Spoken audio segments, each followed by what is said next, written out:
is my daughter. She's in from Boise for our Christmas. She's a trainer at bodybuilding.com, so she's sitting in with us as the audience. Very cool. Kelly Craig, what's your real title, Kelly? Sorry. National trainer. Yeah, national lead trainer in charge of new trainer development. Yep. Thank you. And then Ruben down there on the end, he's in California.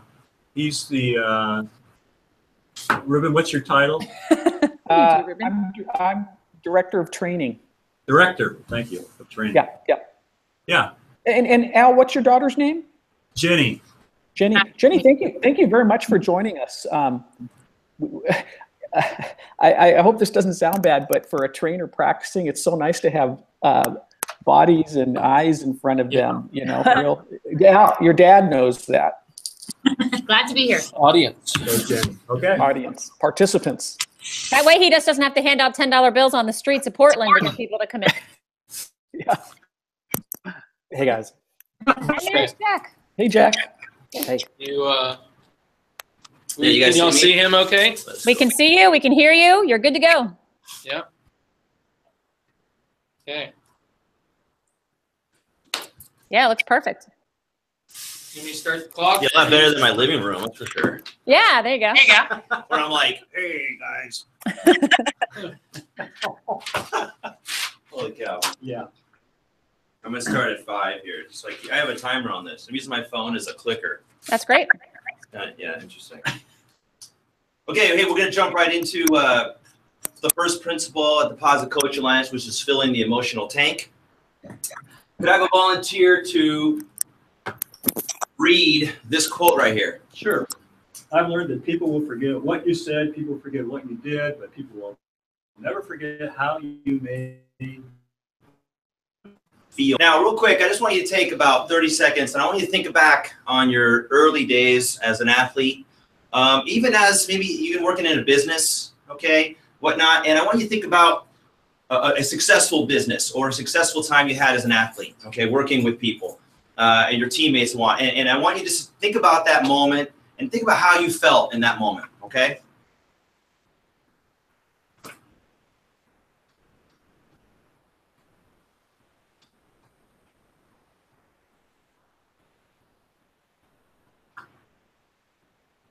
Okay.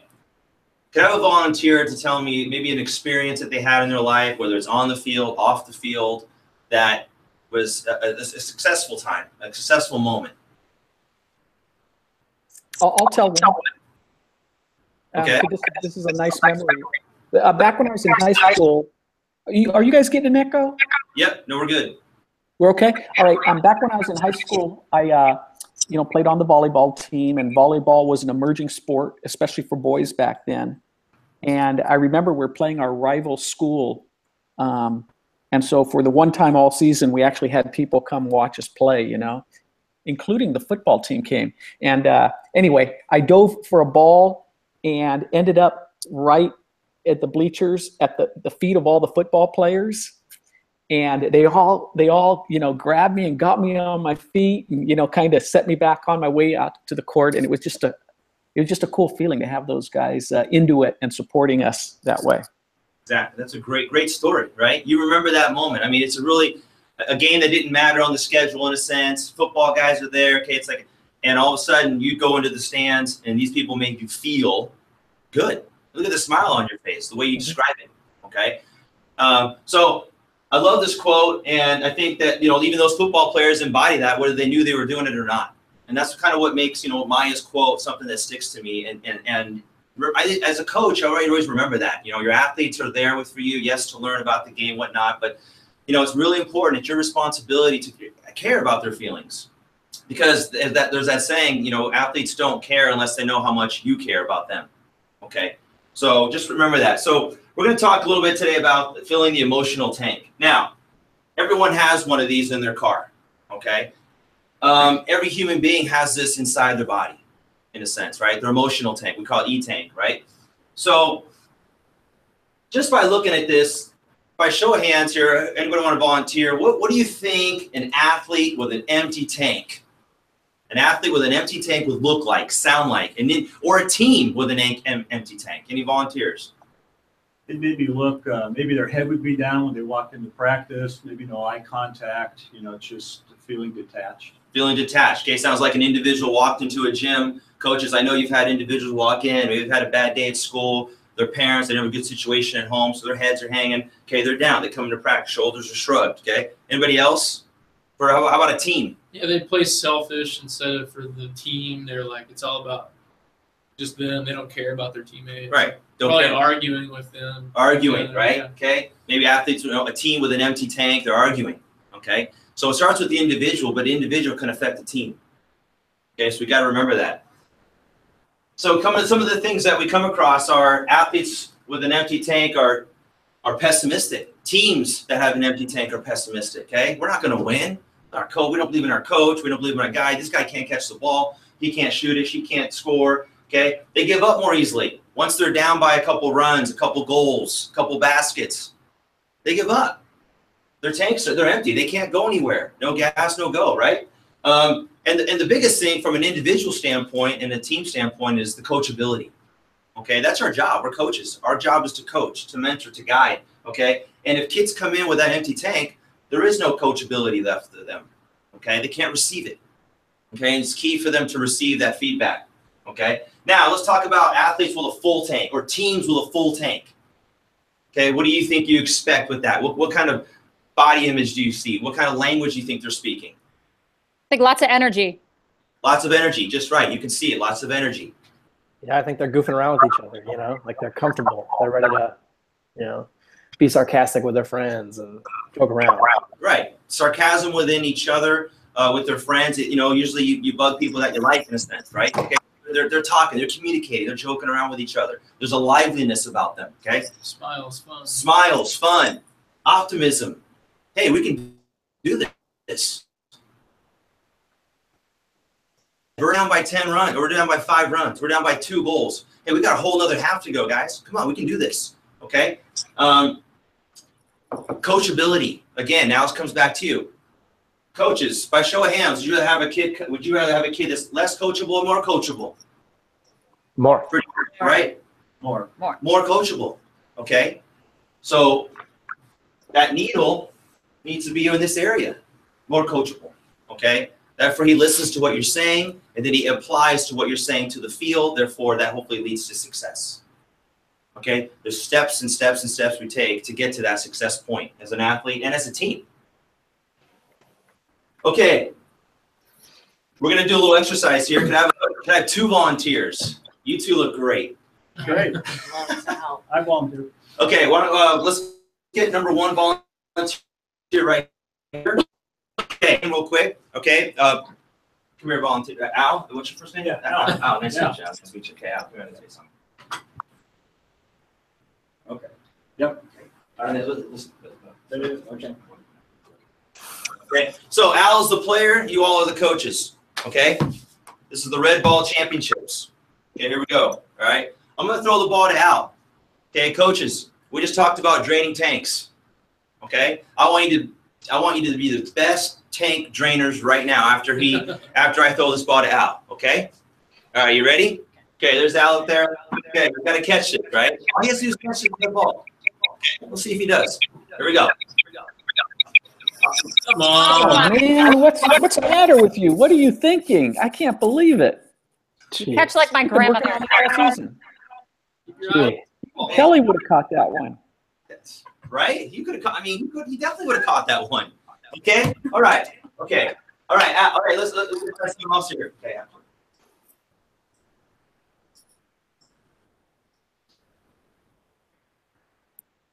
Yeah. Okay. This time, without saying any words, we're going to do the same exercise. Your player is going to look at you right after he does it, right after he catches it or makes it. We'll see. And what are we supposed to do? And what I want you to do is I want you to drain the tank, but I don't want you to use any verbal. I want you to use just strictly nonverbal ways. Here we go. Look at him. The player's looking at you right now. What does he see? Okay. Thank you. Okay. Okay, where's my next volunteer? Okay, next volunteer. Come on up here. Okay. What's your name? Jenny. Jenny. Nice to meet you, Jeff. Okay, here we go.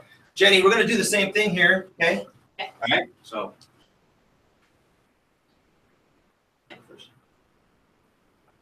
Okay. Okay. Jenny is going to be listening here. Okay. Whoops. Hit the button. Sorry. Okay. So I'm going to throw the ball, except this time, coaches, I want you to be the best tank fillers. Okay.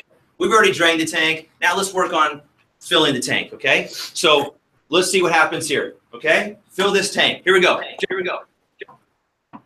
That's all right, Jenny. All right. Way to keep your eye on it. Okay. You hear all that? You're right. Okay. Good. Okay. We're gonna do this one more time. Except I don't want any words from anybody. Okay. How can you uplift someone? How can you fill without using words? Here we go. All you gotta do is text it.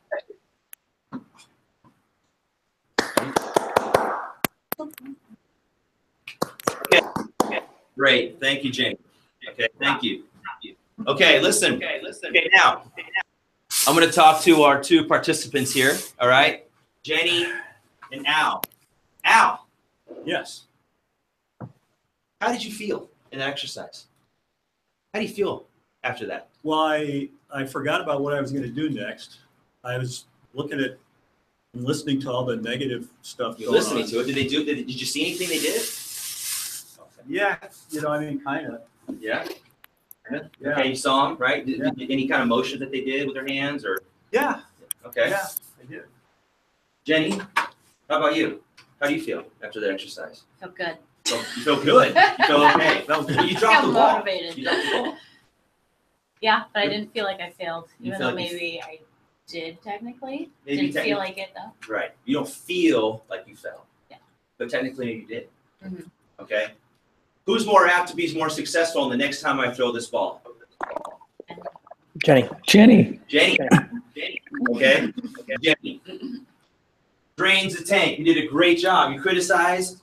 I don't even think I heard any correction, but you criticized the heck out of her, right? A little sarcasm, oh, butterfingers. You ignore. Maybe some people didn't even say anything because they were just so disgusted. And the nonverbals were completely obvious. What fills the tank? Truthful, specific praise. You'll get it next time. You can do it. Close your hands. Specific praise, not just good job, or you'll get it. Expressing appreciation. Okay, I think I heard a lot of that. Listening, nonverbals. What were some of the nonverbals, Jenny?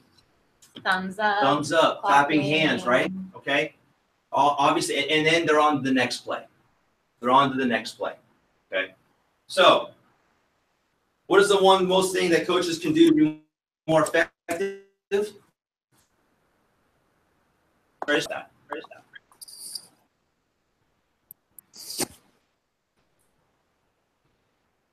Who wants to take a guess? Who wants to take a stab at this? 5. Positives to criticism. 5. I hear 5. Pretty high, isn't it? 5. 2. Anybody else? 5. 5. Okay. I think it's 2. 2. Okay. Okay, well, obviously, some of you have already had some influence in your lives or whatnot, because the majority of you, everybody that said 5 is absolutely correct. 5. Whoops, there it is. Okay. In your page, on page 32, there's a little paragraph right there. It talks about the story of the magic ratio and how we got to call it the magic ratio. Dr. Gottman at the University of Washington did a lot of research on children and athletes regarding positives to negatives, positives to critiques. Okay, and we're going to dive into that in a second here, but that's really it. 5 to 1. Who here thinks it's hard to get to 5 to 1? Al? Yeah. Okay. I think it's impossible. It's impossible, right? Well, what about the first thing in practice when you see your players and the first thing in practice? What do you do as a coach the first time in practice? Do you greet them? Do you shake their hand? Do you look at them in the eye? Do you ask them maybe a question that has nothing to do with baseball or the coach? I mean, that's 4 things right there. Is that hard? I'm usually talking to my other coaches. Okay. That's great. You're talking to the coaches. Maybe now it's just a planning thing as a coach. Maybe you talk to the coaches and you say, "Hey, coaches, when the players come in, Each of us are going to pick 2 or 3 kids, and we're going to go talk to them. Okay? Because remember, connectivity is the number one thing. I ask people, what business are you all in, coaches? Basketball. Education. Education. You're right. Those are true answers. But I like to say you're in the relationship business. You're in the relationship business. At the end of the day, it's a relationship between you and that player. And you're trying to get him or her to do something in a successful manner. And the better way they're going to do that is by you connecting with them on and off the court. Okay. So back to this question: what is the one thing most coaches can do to be more effective? Positive. Be more positive. Specifically, up your plus to minus ratio. Okay. Here at the Positive Coaching Alliance, that's our number one thing, our goal here for your coach, especially in this principle, is up your positive negative ratio. Stop looking for what's going wrong and focus on what's going right. Our minds are geared already, naturally, from thousands of how we were genetically made up to look for what's going wrong, right, for our safety. 62% of the words in our English dictionary are negative-based emotional words versus 32% are only positive, 6% are neutral, 6% are only neutral. So we already have more words, almost double the words, just to be negative than it is positive. Say that again. 62% of the words in the English dictionary are negative emotional words versus 32% positive. So we're already geared to do that. So it's going to be a behavior change for you as a coach. You're going to have to practice this just like you ask your players to practice. You're going to have to. Okay, up that plus minus ratio. Okay, I'm going to read this quote here. About that time, Jim Book shows up and positive coaching becomes an influence in my life. 5-to-1 ratio, 5 phrases, 1 critique. And of course, the rest we know is that these Bulls won 3 championships in a row. Right. And what we also know from former president of the New York Knicks, Jackson, is that the Lakers went on to win 3 in a row. 2000, 2001, 2002. So he leaves the Bulls and goes to the Lakers and wins 3 more. Okay? So what we're going to do is I want to listen to Coach Jackson here. Extremely important to couch comments in a positive value because we will, the interesting thing is we will give, you're working really hard, you're making plays that are really good, but something's not happening right out there.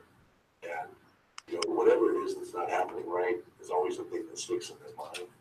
You can announce the 2 positive things or 3 positive things or 4 positive things before you announce the 1 negative thing. But somehow the negative thing is like an atomic bomb. So we really try and get them to focus on the fact that this is not about the negativity part of your game. This is about how you grow as a player.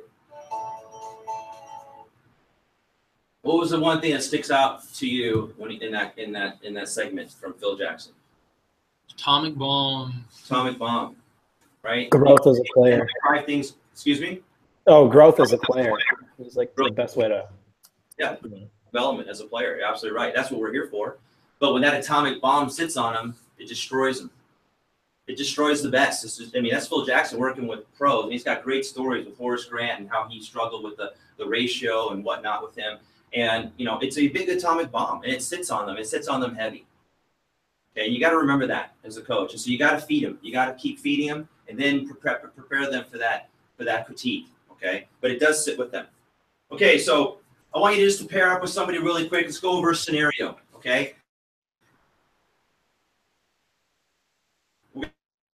Feedback to somebody. It's a crucial way. There's many methods to do, and we're going to go over in our toolkit that PCA we've helped design to show you some ways to get feedback. So I want you to pair up with somebody, and you know that athletes thrive on positive feedback. We've been talking about that. But your team, or if you want to use an individual has been struggling, needs a lot of correction. Okay, we all have those athletes or a team. We've all been in the scenarios. Okay, as a double goal coach in mind, how do you give them feedback? They need to improve without discouraging them. Okay, so I want you to take about a minute with each other and discuss how you think that would one ways you could get feedback without discouraging. All right, you guys can actually talk. We're ready. Oh, you're ready? Yeah. Okay. Yeah.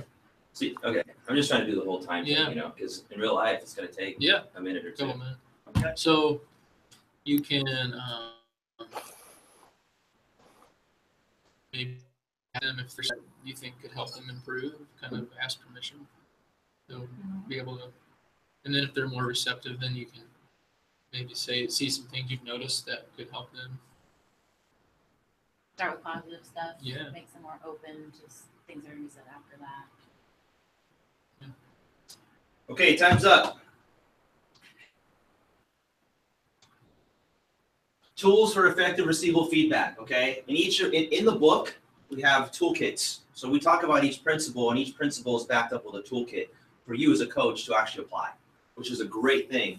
Okay, we're not just telling you what to do; we're also telling you sort of how to do it, giving you help to do it. Okay, so when you were talking, did anybody come across in your discussion? Did anybody use any of these techniques? For example, did anybody use criticize in private?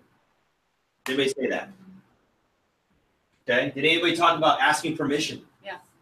Okay, good. So you're already doing it. You're already doing it, coaches. You're already doing it. Okay. If-then statements. Anybody say that? A criticism sandwich. Okay. I think I heard over here, Jenny, you said start with a positive. Exactly. Start with a positive. Come in with a, maybe a correction, and then end with a positive. Okay, that's a criticism sandwich, right?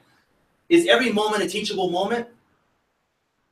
No. I don't know if you saw the game the other day, but when Tom Brady came off that football field and him and his offensive coordinator were going at it, okay, Tom already knew he missed those open players, right? And he came off the field, and Coach McDaniels went off, and they had a big, it was all over the media. I'm sure we've seen it, okay? That's the great Tom Brady, right? But that wasn't, I don't believe that was a coachable moment for Coach McDaniels. Let Tom go to the bench. He knows he missed the open receivers. He's the greatest of all time, right? And then approach him, okay? And that's what caused that feud on the sideline, all right? Criticize in private. How many of us criticize in front of everybody? Who likes to be criticized in front of everybody? Okay, none of us do. For me, the best way I've been able to get a hold of kids on a psychological level is to bring them over one-on-one. One-on-one is powerful. One-on-one is way more powerful than group talk. Yes, it takes more time, takes more energy, but that's maybe why you have assistant coaches. If you don't have assistant coaches, then make sure you pick a certain time in your practice to talk to that one individual. And it can just be 30 seconds, but it'll make a big difference in that individual's mind, okay? Asking permission. When I first saw this, I thought, really, I got to ask permission? I'm not going to ask a sixth grader. And then I started trying it. And as the more I talked about it, I said, wow, it does make a lot more sense just to say, hey, listen, I got something that's on my mind that's going on with you. I'd like to tell you, you want to hear it? And I think when you lay it down like that to them, it empowers the child, your athlete, to make that decision whether they want to hear it or not. So when they get it, good or bad, okay, usually probably not the best, right? You're allowing them to affect, they're allowing you to affect them. So they can't be upset with you. You gave them permission. They gave you permission to talk to them. They're in control. They're in control, exactly. They are in control.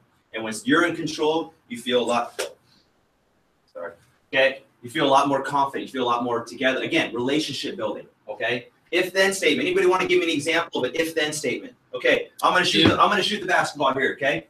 I want you to watch my form. Here we go. Okay, if-then statement after this. Okay,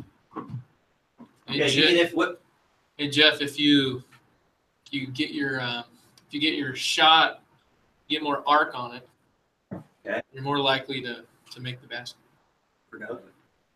Okay, what did I forget? So Ben says if I get more arc on the ball, if I raise my elbow up, is what he's really saying to me, I think he said. Then I get more arc on the ball, then I have a better chance of it going in. I'm not saying, hey, get more arc on the ball. Well, duh. But if you do this, if you bend your knees, then you get more power. Okay? Again, empowering the kid without coming across as being a jerk or being one of those coaches that just shoves it down their throat. Okay? Kids are more receptible to hear you in that manner, especially the kids of this day and age, to be honest with you. So can you do all this positive to negative by yourself, coaches? Can you do everything by yourself? You think you can do it all by yourself? It'd be nice to have help. Might be hard. Might be hard. We got some people say yes. Okay. All right. You got practice times, plans, drills, assistant coaches. Okay. So guess what? We have in the book, Okay, right now what I want to do is I want you to get into groups of 3, and I want each person to go, each person of the group to go in, and I want you to read 30 seconds, a little bit in the winner's circle, okay? And we can have a little discussion about that in a second, okay? These are 3 ways to use your team, even maybe your parents, and we'll get into the positive charting part, to help build the 5-to-1 ratio within the team, okay? So go ahead and break out into your 3 groups, or to your groups of 3. What are we? And you're gonna, and each person in each group is gonna pick one of the 3 how to help you reach your positive to negative ratio. Okay, so someone pick buddy, someone pick positive, someone pick winner circle. Yeah. Yes, of course. Okay. Yeah, it's right there in your book. Buddy system 35, positive charting 39. Okay, winner circle I'll 41. read the buddy one. Okay. So what you're supposed to do is, as buddies, you're supposed to call them up and scream. You got the wrong book. I got the wrong book. Okay. All right. So after everybody read that, anybody learn anything from those? Okay. Did anybody have a particular one they like or they already employ on their team? Did anybody do this already? Okay. So no one. So great. So these are 3 things that we all can improve on. I know, for instance, at the end of games, I like to talk, but guess what? This has kept me from talking, and it's put the onus on the players. Winner circle. It's a great time after a game to win or lose, especially lose, to make sure that you get in a circle and you let the kids talk about, hey, did anybody see anybody do something well during the game? Yeah, we lost, but we still did well. The score was 62-60, so obviously someone did well. Or 5-4, even if it's a blowout. You had it, you showed up. You got dressed. Maybe you were on time, okay? There's a lot. There's positives in there. Okay, there's positive. Hey, sometimes on some teams, you got to find that kind of stuff. Yeah. Because teams are 0-10. I know I lost 26 league games in a row in my varsity as a coach. You know how hard that was for me? Okay? So I always had to find things to get in. I could not show. Once I started feeling defeated, they felt defeated. So it was my responsibility to uplift them. So I wish I would have known the winner's circle back then. Okay? Getting around. Positive charting is a great way. We track negative things a lot of times. Why don't we track how many high fives we do? Why don't we track, how many times a kid picks up another kid off the floor? Okay, how many times we clap for our teammate? Okay, there's ways we can do that as a coach, and also it's a great thing. We'll get into more on this at another workshop. Is parents controlling your parents?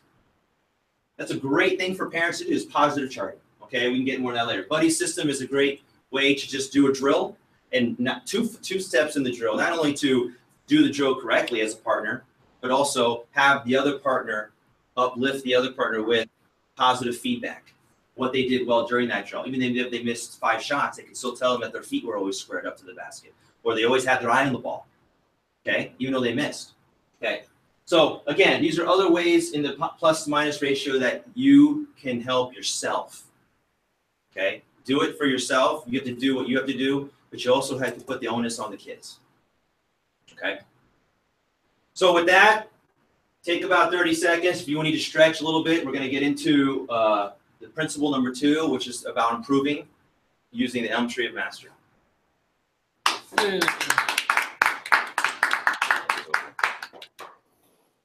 How long did it go?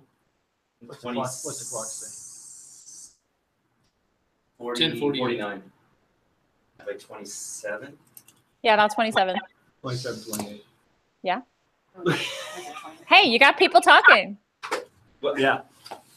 And you would just, Jeff, I wouldn't worry as much about the time as about what you did, all the things that you did during that principle. And, you're just going to have to be aware to make up for times somewhere else. yeah. I'm more interested in you making it interactive and keeping the coaches engaged than going, oh my gosh, we have to cut this short because we're running out of time. So, and I think, this being the first principle, it does take a little bit longer because it will take you a little bit of time to warm up. And, if you just say, oh, get with a partner, people panic as much as kids do. And they sit there and try to, figure out who they're with. After they get used to it, then they're open to talking and making things a little bit easier. I would like to hear first, though, from the people that were in the room. I'd love to hear some comments about, how did you feel about Jeff's energy and the way he was explaining and were things clear? And what did you like best about what he did? Congratulations. I thought you did a great job.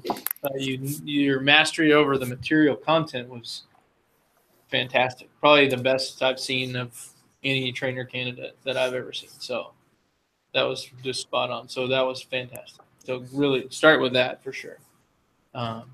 Yeah. What are other? I liked you engaging the coaches and engaging in the way that was instructive. This is what you've got to do, coaches, but also being engaging. I thought the link up was really good. You came across as a coach. One of them. Yep, one of them, and I've used this, and this really works. Uh-huh. I like that part. Yeah, I felt that more today. Mm-hmm. Than having all my presentation. Maybe because there's more people. I don't know. Mm-hmm. Yeah. You inserted quotes that came spontaneously, but you could tell like that they're a part of you, which I thought was really powerful. Yeah, I mean that was awesome. The fact that you told the lost 26 in a row thing, it's like I've been there, I've done this. Yeah. It's a powerful moment. Everybody's gone through that, and so it's a great way of building a relationship and identity as coaches. Because everybody's gone through the 26 and 0 season. Oh, yeah, we all had losing seasons. Not sure everybody's. Yeah. Jeff, I appreciate you really built the case really well. In terms of there was stories, there was anecdotes, there was facts, there was, hey, does this quote make sense to you? It kind of makes sense to me.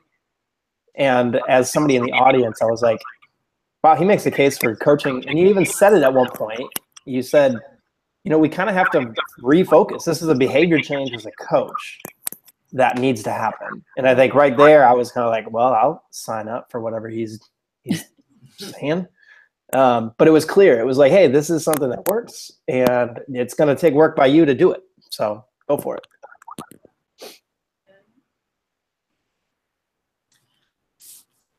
All right, anybody else in there? Oh, Jenny, did you have any comments? I know you're not used to seeing these, but how did you feel as somebody participating? I'm going to pick on you too. I felt good.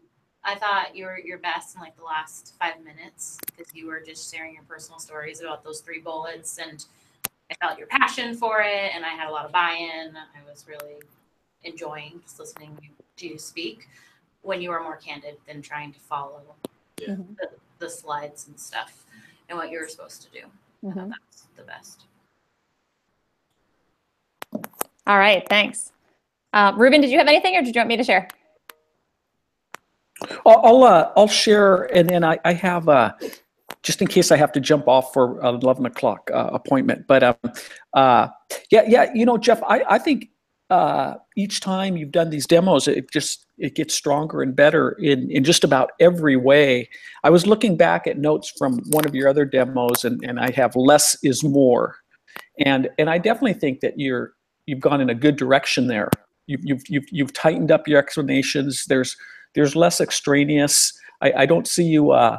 Earlier on, I thought you spent a little too, in previous demos, maybe a little too long on certain things and rehashing things unnecessarily. So I just think it continues to get stronger each time.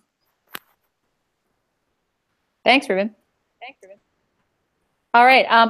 Jeff, I had a lot of the same things everyone else said. Right off the bat, I saw a difference in your demeanor as well when you were telling stories, like all of us do. I'm trying to mute your Ruben, and I muted myself. Hold on. It's okay. I don't know. Ruben's computer has an echo for some reason. Maybe it's me. But I really think that you might want to pull one of those stories and put them up front, because when you're talking about connection, you really I love that you talked about how we're in the job of relationships, and it is about relationships and about connection. And right there is when I'd love to hear something from you. I'd love to hear a little bit about what kind of relationship, what kind of connections have you made that can sometimes launch a principal, and you can get that connection right away, and they can really feel the importance of it rather than hearing all the facts and figures and then saying, yeah, this is how it's helped me. You might not necessarily want to do that for every principal, but I think because this is the first one and we're talking about connection and we're talking about relationships, it's nice for the coaches to actually put a person or a player or a situation with it. So, and you're a great storyteller. So that would be one of my suggestions. I agree with Ben. I liked a lot of your quotes. No gas, no go. Like, I just think that's great. That's just so quick, so easy, and it fits so perfectly with E-Tank. I thought that was great. Your drain fill exercise, I thought that was good too, with just something simple like catching a ball. I mean, that was easy. I thought it was funny the way you were like whispering in their ear, because it caught my attention. I'm like, what's he telling them? What does he want them to do? I thought that was good. It's funny because I remember telling my daughters the night after your last demo, like, did you guys know that 62% of language in the dictionary is negative? I didn't even remember that it was you, but I remembered like somebody said this to me today. So when you just said that again, I'm like, oh, it was Jeff. That's who it was. Interesting as well. The one of the suggestions that I have, and I think it was good that you had people in the room to do this, is we have to be more intentional and more clear when we give directions. This is for all of us. Sometimes we assume that when we say, okay, pair up and talk about this, know what that means. But you're going to find when you say, okay, pair up and discuss this, you're going to look around the room and there's going to be at least half the group that aren't pairing up and aren't talking. Sometimes I say that, imagine you're actually giving directions to a first grader as an adult, and then everybody will, even the people that know what they're doing will understand, and the people that don't you'll be super clear about expectations. So for example, you showed the slide that said scenario, and you said, okay, we're going to pair up. What I want you to do is pair up with somebody, and then you read the scenario. As soon as you said, I want you to pair up with somebody, you're going to have everybody looking around, and they're not going to be paying attention to the scenario. So I would share the scenario first. Here's the scenario. I want you to think about it. Now, what I want you to do is I want you to and then give the qualifier. Someone next to you, someone on the other side of the room, someone that coaches a different age group that you do, someone that coaches the same sport that you do. Just give them a qualifier, because if not, they're going to turn to their spouse or they're going to turn to their best friend next to them, which might be something you want them to do too. But I would just be pretty specific about it. And then tell them, you did, I'm going to give you 1 minute to talk about this, and then we're going to come back and share. I think it's just, the more clear you can be with your expectations, the quicker it's going to go. You're not going to have any gray areas. So I thought that was, that might be something to help. And then, especially when you switched the exercise the second time to the book, where you said, okay, open up your book to this page. I just think your directions were a little bit unclear. And I don't know about Al and Jenny and Ben in the room, but it seemed like even for them, they were like, wait, what are we supposed to do? So you have to just be really clear. Open up to the book.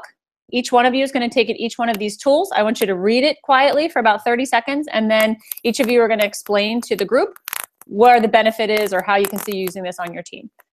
Just that would be my biggest suggestion. I think you definitely cut down on the wordage. You definitely made things more simple. There's still more ways that you can simplify it, but I think you're going to pick up on those the more comfortable you are with the material. I'm glad we got to see you in front of real people. Yeah, sorry, we were muted. Yeah, no, I appreciate that. All good points. You're right, the scenario for sure. And you're right. You assume that mentality without belittling. Yeah, hey, coaches, be a little more concise. I think the reason for that is I'm trying to I already went over the time, so I'm trying to cut, but you're right. But what will take more time is them not understanding what to do and spending a minute doing it wrong and then doing it again. And eventually we'll get in there, but yeah, we want to get in there quickly. Yeah. And I've never had somebody come back to me and say, wow, Kelly, your explanation was way too clear. Nobody ever complains about that. Hey, I'm going to jump in with one small point, just because I have to get off. So it's interesting, Jeff. You see the pose you're in right now and the body language you have? Yeah. It's super confident and relaxed and poised, and I can tell you're really listening to us. Now, in a big workshop, you might not utilize that pose, but actually in a small workshop with 10, 15 coaches, 6 coaches, like when you have us talking, I could see you striking that pose just to change it up. And that ties into the point that I wanted to make, which was purposeful movement. So you have a pretty small space and your movement is somewhat limited in that space you're in. I think you want to have movement within whatever space you have, and you want to move with purpose, not move out of nervous energy. And so I thought there was sometimes, like when the video was playing, where you were moving and there wasn't a purpose to it. You know, we're watching a video. I like the idea of you stopping where you are, looking at the screen along with us, but a purposeful movement. Right. Okay. All right. Perfect. I do have to sign off. I enjoyed it. Thanks, everybody. See you, Ruben. Take care.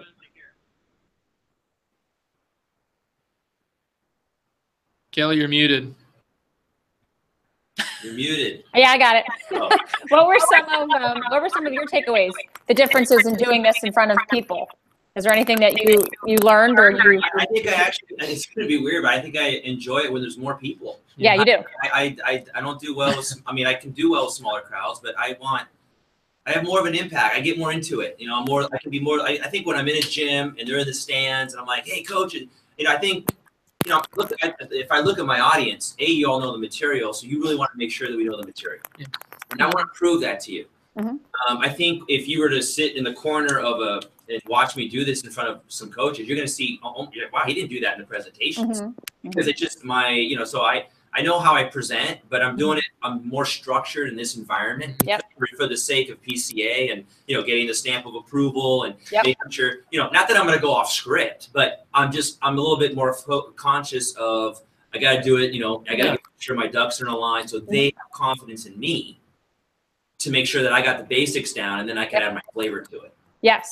Does that make sense? And it does. And that's the point of this too. Obviously, our goal is to get you out at your own workshop in front of live people. That's where we want you to be. We have to just, as you said, make sure that you've got the content down so that when you do go a little bit off script, we know you're not going to go totally rogue and start talking about something completely different. Right. So exactly. As far as I'm concerned, you have the A+ stamp of approval. I think you did a super job. I'm really impressed by the effort that you put into it and the amount of, I think you do have a lot of confidence in this material. And I think, you know, I would have no hesitation in sending you out in front of live coaches to do this. And I'd love to see you come alive more in a big room.